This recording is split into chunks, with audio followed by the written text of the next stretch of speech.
Now we have the third item on this line.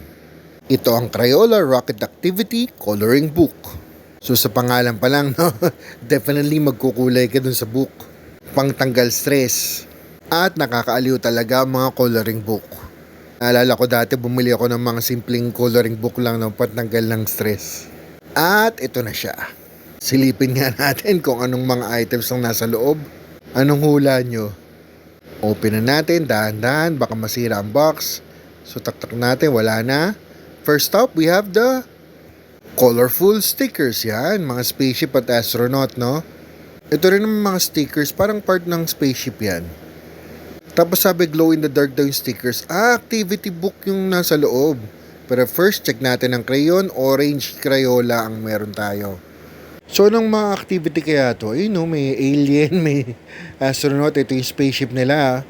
Ito naman, i-match mo yung image dun sa map, no? Ito, C3, yun, no? Ito naman, parang ano to? A4, yan, no? A4. Meron ding maze. Ano pa bang mga nandito?